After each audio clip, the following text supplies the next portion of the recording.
ओम नमः शिवाय। ମୁଁ ଜ୍ୟୋତିର୍ବିଦ ରୁଦ୍ରପ୍ରସନ୍ନ ମହାପାତ୍ର ଭୁବନେଶ୍ୱର ଓଡ଼ିଶାରୁ କହୁଛି। ମୋ ବିଷୟରେ ଅଧିକ ଜାଣିବା ପାଇଁ ହେଲେ ଆପଣ ମୋର ୱେବସାଇଟ୍ www.rudrajyotish.in କୁ ଭିଜିଟ୍ କରିପାରନ୍ତି।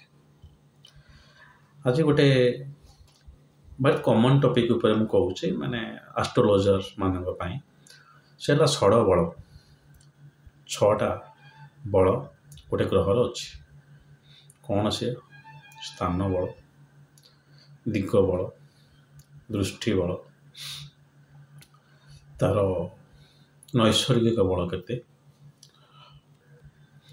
ଦିବାରାତ୍ରି ବଳ, ଦିନରେ କିଛି ପ୍ଲାନେଟ୍ ଷ୍ଟ୍ରଙ୍ଗ, ରାତିରେ କିଛି ପ୍ଲାନେଟ୍ ଷ୍ଟ୍ରଙ୍ଗ,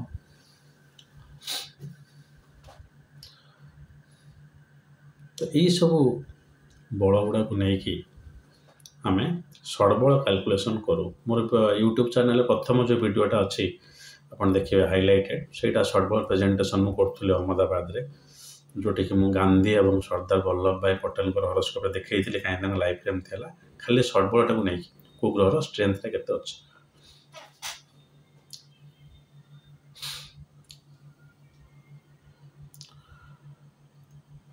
ତ ଏଇଟା ଆପଣ ସବୁ ସଫ୍ଟୱେୟାରଠୁ ଆରମ୍ଭ କରି ଜ୍ୟୋତିଷ ସବୁ ବହିରେ ଲେଖା ହେଇଛି, କିନ୍ତୁ ଟିକେ ଲୋକ ୟୁଜ୍ କମ୍ କରନ୍ତି।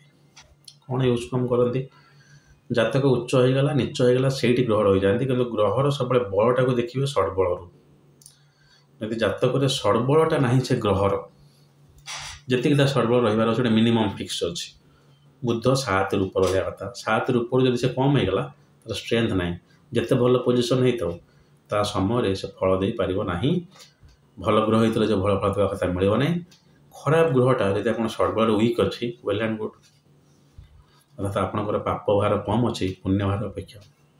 କିନ୍ତୁ ପୁଣ୍ୟ ଗ୍ରହର ସ୍ଥିତି ସେୟା ହେଇଛି, ତା ଦଶା ସମୟରେ ଯଦି ସେ ଗ୍ରହର ରତ୍ନ କିମ୍ବା ରୁଦ୍ରାକ୍ଷ ପିନ୍ଧାଯାଏ ଟିକେ ଫଳ ଇମ୍ପ୍ରୁଭମେଣ୍ଟ ହେବ, ଟିକେ। ତା ଭାଗ୍ୟଟା ଓଲଟି ପଡ଼ିବ ନା, ସେମିତି କିଛି ହେବନି।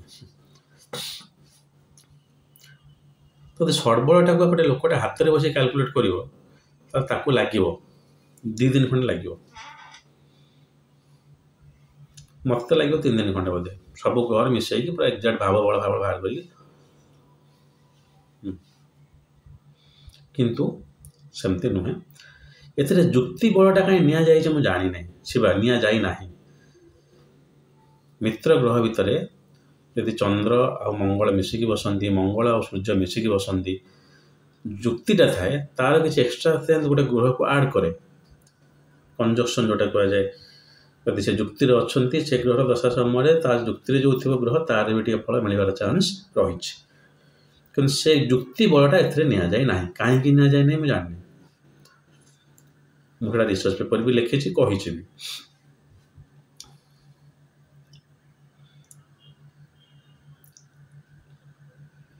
ତ ଷଡ଼ବଳ ଆପଣଙ୍କର ରତ୍ନପତ୍ର ଯେତେବେଳେ ଆପଣ ଦେବେ ସେଟା ଦେଖିବେ। ଜାତକରେ ଖାଲି ତ୍ରିକୋଣ ଅଧିପତି ରତ୍ନ ଦେଇଦେବେନି, ବହୁତ ଷ୍ଟ୍ରେନ୍ଥ ଯଦି ଥିବ ଗ୍ରହର ରତ୍ନ କିମ୍ବା ରୁଦ୍ରାକ୍ଷ ବି ଦେବା ଉଚିତ ନୁହେଁ।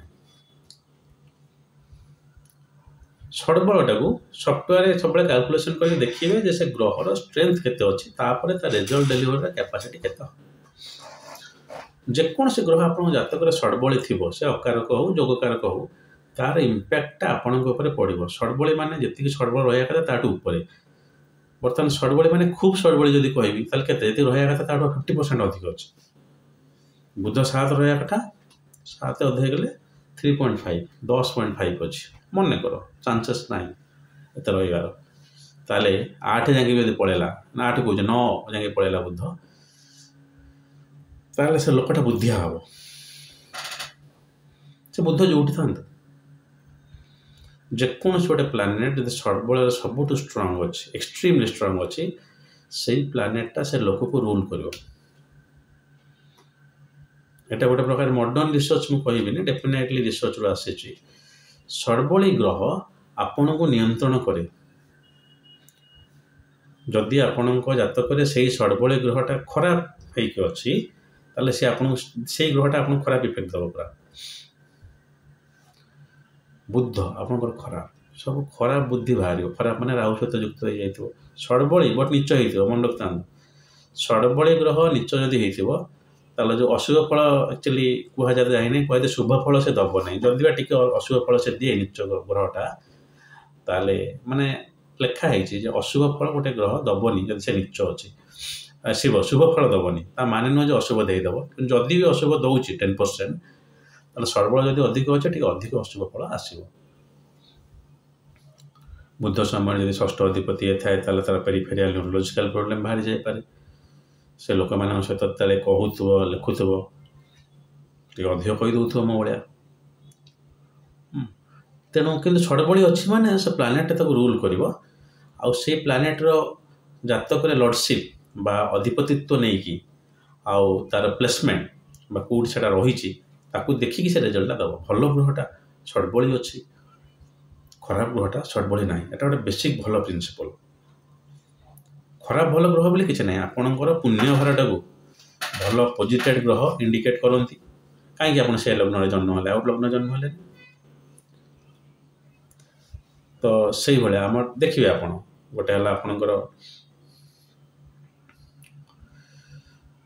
ଯେଉଁଟା ଯେଉଁ ଲଗ୍ନ ପାଇଁ ଯେଉଁ ଗ୍ରହଟା ଶନି ଶୁକ୍ର ବୁଧଙ୍କ ପାଇଁ ଯେଉଁଟା ଗୋଟେ ପ୍ରକାର କାଟାଗୋରୀ ଗ୍ରହ, ସେ ମଙ୍ଗଳ ବୃହସ୍ପତି ଆଉ ସୂର୍ଯ୍ୟଙ୍କ ପାଇଁ ହେଲା ଗୋଟେ।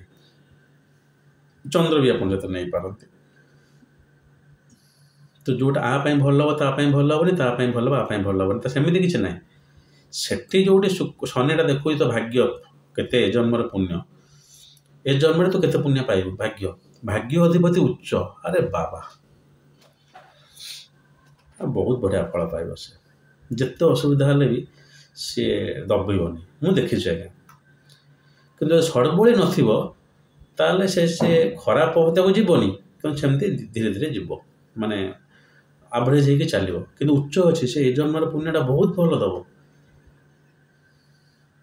କିନ୍ତୁ ଷଡ଼ବଳି ଯଦି ନାହିଁ ତାହେଲେ ସେତିକି ଫଳ ସେ ଦେଇପାରିବ ନାହିଁ। ସେମିତି ଆପଣଙ୍କର ଚେଷ୍ଟା ବଳ ପ୍ଲାନେଟ୍ କହୁଛି ଯେ ଯେଉଁ ଆମର ବକ୍ରି ବୋଲି କହୁଛନ୍ତି, ସେଇଟା ଯଦି ବକ୍ରି ଥାଏ ଆପଣ କହୁଛନ୍ତି ଖରାପ ହେଇଯାଉଛି, ଆପଣମାନେ କିଛି ଜ୍ୟୋତିଷ ତ ଏଟା ଖରାପ ହେଉନି। ଆକ୍ଚୁଆଲି ସେ ଗ୍ରହ କହୁଛି ଯେ ପ୍ଲିଜ୍ ୱାର୍କ ଅପନ୍ ମି, ମୋ ଉପରେ କାମ କର। କିନ୍ତୁ ସେ ଜାଗାରେ ସେ ଷଡ଼ବଳ ଗେନ୍ କରୁଛି, କିଛି ଷ୍ଟ୍ରେନ୍ଥ ଗେନ୍ କରୁଛି।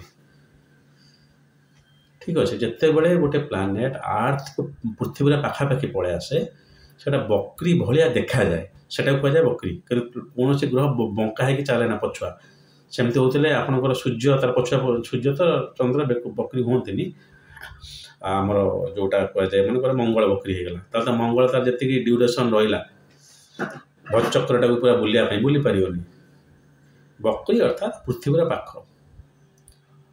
ସେ ଗ୍ରହ କହୁଛି ଆରେ ମୋ ଉପରେ ଫୋକସ୍ ଅନ୍ ମି, ମଙ୍ଗଳ ବକ୍ରି ଏକ୍ସରସାଇଜ କରନ୍ତୁ। କାର୍ମିକ ପ୍ୟାଟର୍ନଟାକୁ ସେ ଇଣ୍ଡିକେଟ୍ କରୁଛି, କିନ୍ତୁ କେତେ ସେଇଟା ଷଡ଼ବଳ ଉପରେ ଡିପେଣ୍ଡ କରେ।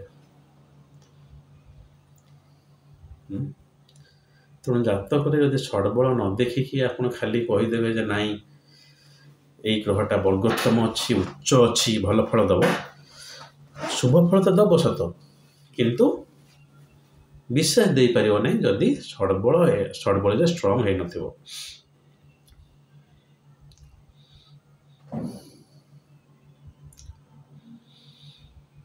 ଟିକେ ଆପଣଙ୍କର ଯେଉଁଗୁଡ଼ା ଯେମିତି ବୁଧ ହେଲା, ସୂର୍ଯ୍ୟ ହେଲା, ଏମାନଙ୍କର ଗୋଟେ ମିନିମମ୍ ଷଡ଼ବଳ ଟିକେ ଅଧିକ ଦିଆଯାଇଛି।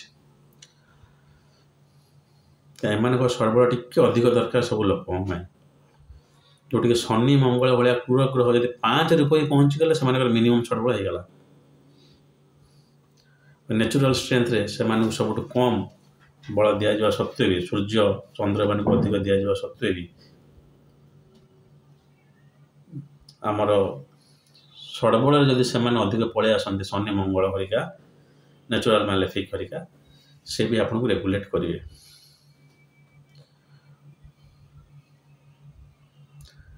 ତେଣୁ ଜାତକରେ ଉଚ୍ଚ ନିଚ ଠାରୁ ଟିକେ ଉପରକୁ ଯାଇକି ଷଡ଼ବଳଟାକୁ ଦେଖନ୍ତୁ। ଯେଉଁ ଗ୍ରହର ଷ୍ଟ୍ରେନ୍ଥ ଅଛି ସେ ଫଳ ଦେବାରେ ସକ୍ଷମ। ଗୋଟେ ଗ୍ରହ ଉଚ୍ଚ ଅଛି, ସେ ଶୁଭ ଫଳ ଦେବ। ଗୋଟେ ଫଳ ମୂଳ ତ୍ରିକୋଣରେ ଅଛି, ସେ 75% ଶୁଭ ଫଳ ଦେବ। 100%ରୁ 75 ପଳେଇ ଆସିଲା। ପରାଶର ଲେଖୁଛନ୍ତି ଯେ ଉଚ୍ଚ ଥିବା ଗ୍ରହ 100, ମୂଳ ତ୍ରିକୋଣ 75, ନିଜର ଘର 50, ଫ୍ରେଣ୍ଡ ଘର 25, ଏନିମି ଘର ଗୋଟେ କ'ଣ, ତାପରେ ନିଚ ଶୂନ। କିନ୍ତୁ ମୂଳ ତ୍ରିକୋଣରେ ଥାଇକି ଯଦି ସେ ଗ୍ରହଟା ଷଡ଼ବଳି ଅଛି, ସେ ଉଚ୍ଚଠାରୁ ଅଧିକ ଫଳ ଦେବ। ଉଚ୍ଚ ବଳ ଗୋଟେ ଜିନିଷ ଅଛି, ମନେ ରଖିଥାନ୍ତୁ। ଉଚ୍ଚ ନହେଲେ ବି ଗୋଟେ ପ୍ଲାନେଟ୍ ଯଦି ଉଚ୍ଚ ପାଖାପାଖି ବି ହେଇଗଲା, ତାର ବି ଉଚ୍ଚ ବଳ ଅଛି। ମଙ୍ଗଳ ମକରରେ ଉଚ୍ଚ, ମଙ୍ଗଳ ମନେକର 10 ଡିଗ୍ରୀ ମକରରେ ଉଚ୍ଚ, ହାଇଲି ଏକ୍ସାଲ୍ଟେଡ୍। ଖାଲି ମକରରେ ଅତି ଉଚ୍ଚ ନ ହେଇକି ଖାଲି ଉଚ୍ଚ ହେଲା ମକରରେ। ଯେତେବେଳେ ଧନୁକୁ ମଙ୍ଗଳଟା ପହଞ୍ଚି ଯାଇଥିବ, ତାର ଉଚ୍ଚ ବଳ ସେତେବେଳେ 80% ହେଇଯାଇଥିବ।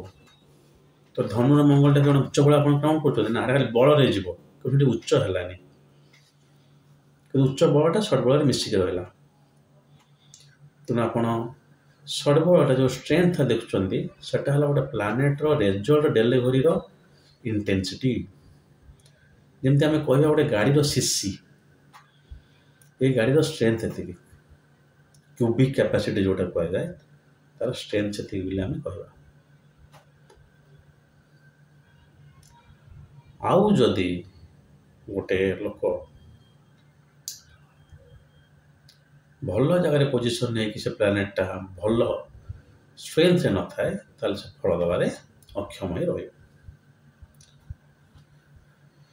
ଷଡ଼ବଳ ଟିକେ କାଲକୁଲେଟିଭ୍ ପ୍ରୋସେସ୍, ମୁଁ ଡିଟେଲ୍ କହିବାକୁ ଚାହୁଁନି। ମୁଁ 2ଟା ପଏଣ୍ଟ ଏଠି ଆପଣଙ୍କୁ କହିଲି। ଜାତକରେ ଷଡ଼ବଳଟାକୁ ଦେଖନ୍ତୁ, ସେ ଗ୍ରହ ସେ ଲୋକକୁ ନିୟନ୍ତ୍ରଣ କରିବ। ଦେଖନ୍ତୁ ଗୋଟେ ଜାତକରେ ଯେଉଁ ଗ୍ରହ ଏକ୍ସଟ୍ରିମଲି, ସୂର୍ଯ୍ୟ ବହୁତ ଷ୍ଟ୍ରଙ୍ଗ ଅଛି, ସେ ଲୋକ ଇଗୋଇଷ୍ଟିକ୍ ହେବ। এটা ଗୋଟେ ପ୍ରକାର ବହୁତ ଭଲ ରିସର୍ଚ୍ଚ, ମଡର୍ଣ୍ଣ ଏବଂ କାମ ବି ଦେବ। ଆପଣ ଟେଷ୍ଟ କରିକି ଦେଖନ୍ତୁ। ଯେଉଁ ଗ୍ରହ ବହୁତ ଷଡ଼ବଳି ଅଛି, ତାର କାରକତ୍ୱ ସେ ଲୋକ ଉପରେ ଇମ୍ପୋଜ୍ କରିବ। ଗଲା। ଦ୍ୱିତୀୟ ହେଲା, ରତ୍ନପଥର ରେକମେଣ୍ଡେସନ୍ ବେଳେ ସବୁବେଳେ ଷଡ଼ବଳଟାକୁ ଦେଖିକି ଦେବେ। କେବେ ଆପଣ ଦେଇପାରିବେ ନାହିଁ ଯେ ଗୋଟେ ଲୋକର ସୂର୍ଯ୍ୟ 8 ଉପରେ ଅଛି, ଏକ୍ସଟ୍ରିମଲି ଷ୍ଟ୍ରଙ୍ଗ ଅଛି, କିନ୍ତୁ ତାର ପଥରର କିଛି ଆବଶ୍ୟକତା ନାହିଁ। ଯୋଗକାରକ ହେଇଥିବ, ଷଡ଼ବଳରୁ କମ୍ ଥିବ, ତାହେଲେ ଦିଅନ୍ତୁ। ଜଷ୍ଟ ଷଡ଼ବଳକୁ ରିଚ୍ କରୁଥିବ, ତାହେଲେ ଦିଅନ୍ତୁ। ଷଡ଼ବଳ ଯେତିକି ଦରକାର ତାର ଅଲରେଡ଼ି ସେ 30% ଉପରକୁ ଅଛି, ସେ ଜାଗାରେ ରତ୍ନପଥର ଦେବାର କୌଣସି ଆବଶ୍ୟକତା ନାହିଁ। ତା ଦଶା ସମୟ ସେ ବହୁତ ଭଲ, ମାନେ ଯେତେ ପସିବଲ୍ ଭିଡ଼ିକି ରେଜଲ୍ଟ ଦେବ।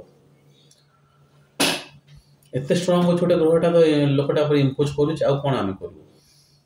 କିଛି ଦରକାର ନାହିଁ। ତେଣୁ ଷଡ଼ବଳର 2ଟା ନିୟମ। ଗୋଟେ ହେଲା ସେ ଲୋକର ଯେଉଁ ଗ୍ରହ ଯାହା ଉପରେ ଷଡ଼ବଳ, ଶୁକ୍ର ବହୁତ ଷ୍ଟ୍ରଙ୍ଗ ଅଛି ଜାତକରେ, ପ୍ରବଳ ଲୋଭୀ ହେବ ସେ ଲୋକ। ଆପଣ ଖାଲି ଷଡ଼ବଳ ଦେଖିକି କୁହନ୍ତୁ, କିଛି ଜାତକକୁ ପଶିବା ବି ଦରକାର ନାହିଁ। ବହୁତ ଲୋଭୀ କି ଆଜ୍ଞା, ମୁଁ ତ ଏଇଟା ନହେଲେ ହେବନି, ସେଇଟା ନହେଲେ ହେବନି। ଦେଖନ୍ତୁ ତାଙ୍କ ଜାଗାରେ ଏକ୍ସଟ୍ରିମଲି ଷ୍ଟ୍ରଙ୍ଗ ଥିବା ଦରକାର। ଯଦି ସେଇଟା ଭଲ ହେଇଥାଏ ତା ପାଇଁ, ସେଇ ଲୋଭଟା ତା ପାଇଁ ଭଲ କାମ କରିବ, ସେ ପଇସାଟା ରହିବ, ତା ପିଲା ଏନ୍ଜୟ କରିବେ। ଯଦି ସେଇ ଶୁକ୍ରଟା ତା ପାଇଁ ଖରାପ ହେଇଥାଏ, ସେ ଏକାଥରେ ସବୁ ଯିବ। ଏକାଥରେ ଲକ୍ଷ ଲକ୍ଷ କୋଟି କୋଟି ଟଙ୍କା ସେ ବିଜନେସ୍ରେ କଲେ, କ'ଣ ଗୋଟେ ହେଲା, ସବୁ ସଫଳ। ଦ୍ୱିତୀୟତଃ, ଆପଣ ରତ୍ନପଥର ଦେଲାବେଳେ ବି କେୟାରଫୁଲ୍। ମଙ୍ଗଳ ବହୁତ ଷ୍ଟ୍ରଙ୍ଗ ଅଛି, ଦେଇଦେବେନି ରେଡ୍ କୋରାଲ। ଶନି ବହୁତ ଷ୍ଟ୍ରଙ୍ଗ ଅଛି, ଦେଇଦେବେନି ନୀଳମ। ଧର କହିଦେଲେ ନୀଳମକୁ ଟିକେ ଟେଷ୍ଟ କରିବାକୁ ପଡ଼ିବ, କିଛି ଦରକାର ନାହିଁ। ଶନି ଯଦି ଷ୍ଟ୍ରଙ୍ଗ ଥାଏ, ନୀଳମ ପିନ୍ଧୁଛନ୍ତି, ତାହେଲେ ଅସୁବିଧା। ମଙ୍ଗଳ ଯଦି ଷ୍ଟ୍ରଙ୍ଗ ଥାଏ, ରକ୍ତକଳ ପିନ୍ଧୁଛନ୍ତି, ଅସୁବିଧା।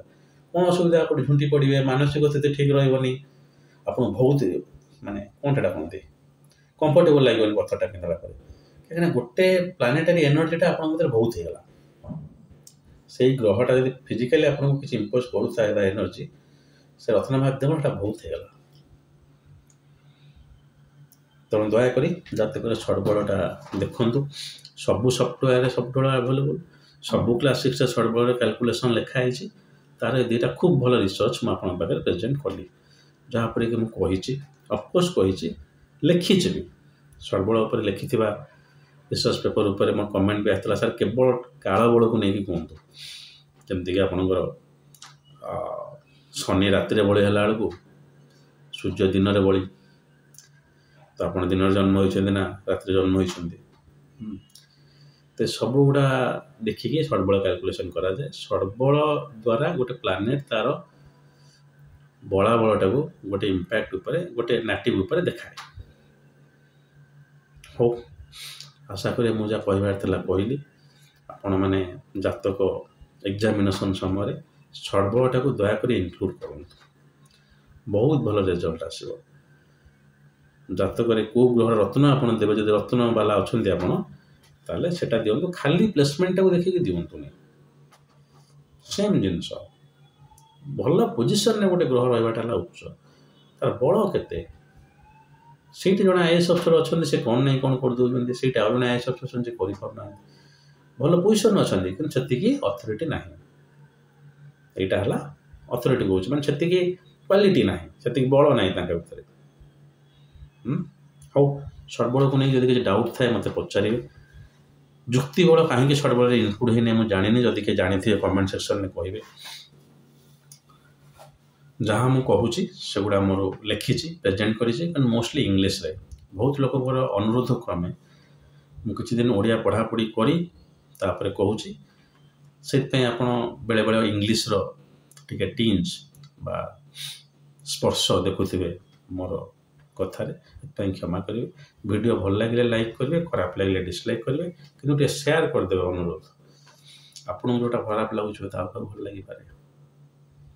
ହଉ, ଆଜି ପାଇଁ ଏତିକି। ଯଦି ମହାଦେବ ଚାହାନ୍ତି ଆଉ ଗୋଟେ ଭିଡ଼ିଓ ନେଇ ଆପଣଙ୍କ ପାଖରେ ଉପସ୍ଥିତ ହେବି। ମହାଦେବ ଆପଣଙ୍କୁ ଭଲରେ ରଖନ୍ତୁ। ଓମ୍ ନମଃ ଶିବାୟ।